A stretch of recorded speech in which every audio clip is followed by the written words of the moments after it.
Can Team 1, tomorrow's Masterminds, please make your way to the front of the stage?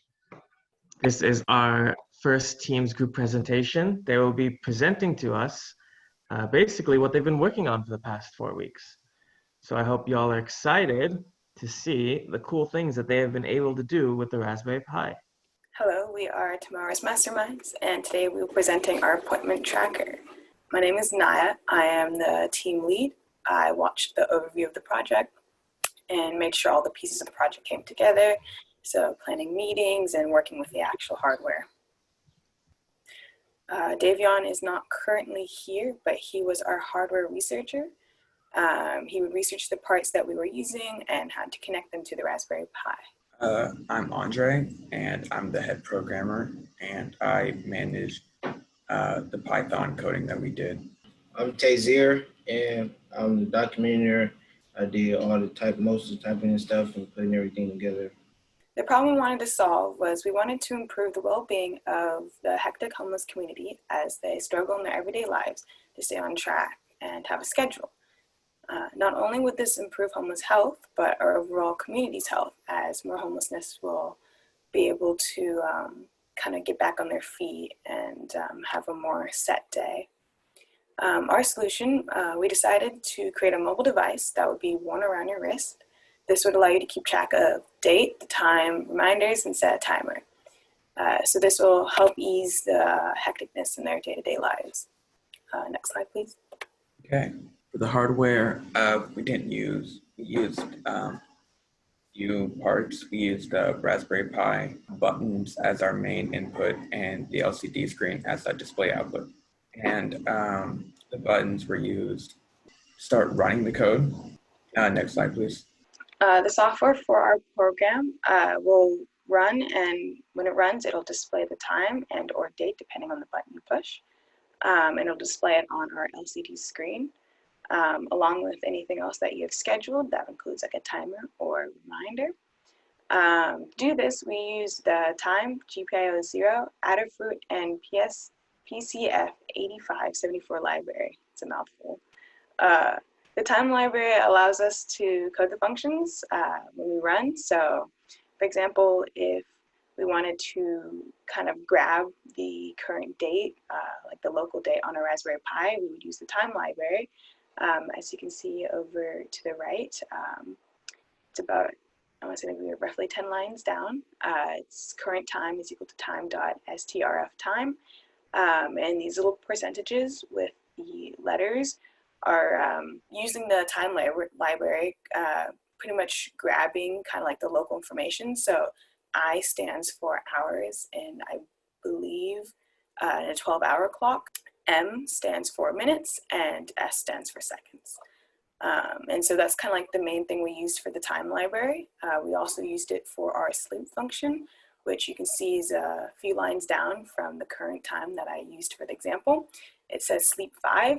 That's telling the Raspberry Pi to sleep for 5 seconds before running the next line of code. And though we did run into a few issues, during the input stage, when setting up your timer, if things are inputted right, or should I say wrong, you could break the code. It'll error out rather than completing its task. As well as another issue is that we weren't able to finish our remind program on time, unfortunately, but I do hope to finish it one day.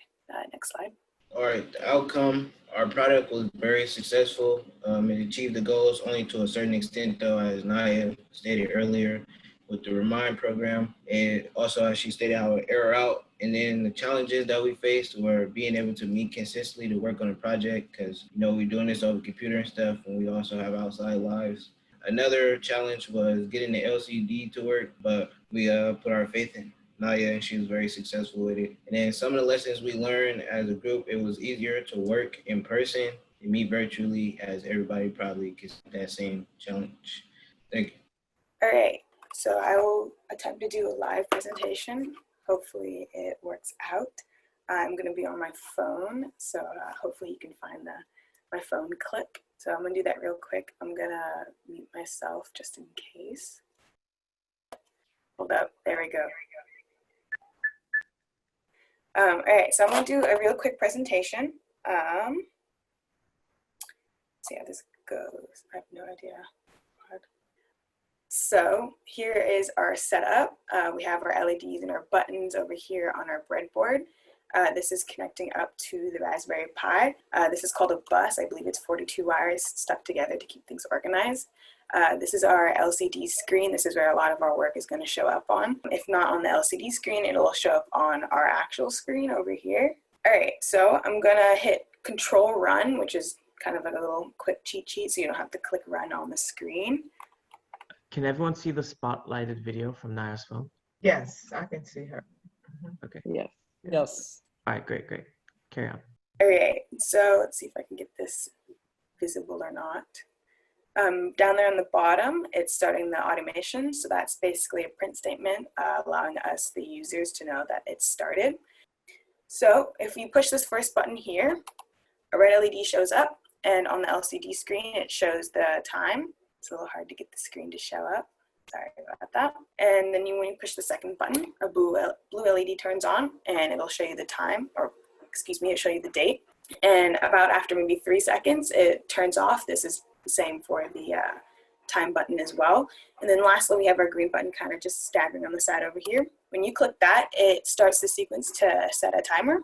And so on the screen over here, if I click 1, that'll set a reminder. And if I click 0, oops, sorry, I'm getting ahead of myself. If I click 1, it'll tell the computer that yes, I want to set a timer, and it'll go through the motions. And so the next question is, are you setting a timer, 0, or a reminder, 1? And so if I want to set a timer, I put 0, and as I said earlier, a reminder, you would put 1. And then you have to go through the motions of setting up the minutes, the hours, day of the week, day of the month, and the month itself. So I'm just going to put in 30, 2 for the hours. Since we won't be using the day of the month or the next 3 inputs, we can just put in 0, or you can leave it blank and it'll just automatically take it as 0. And so now we have here, I don't know if you can see, but there is a list. It is a couple lines in, so it goes 32000. That's showing the user, like, this is the information that you've inputted. And so underneath that, it says timer func. That is letting me know that the timer function is now running. And so the next question is, would you like to change the time? So maybe you put in something wrong. You put yes, you put Y for yes. You put that in, and so now it gives you the option to go through the minutes and hours again to set that up to your preference. So we can put in like 45 and put in 10. All right, and now I was gonna double check, are you good to go? And you're gonna say, yes, I'm good to go. And now your timer is set. It'll go off in like 40 minutes. It'll just kind of print ring, ring, ring, and there you go. All right, so that is our project. All right, thank you, Naya. Thank you.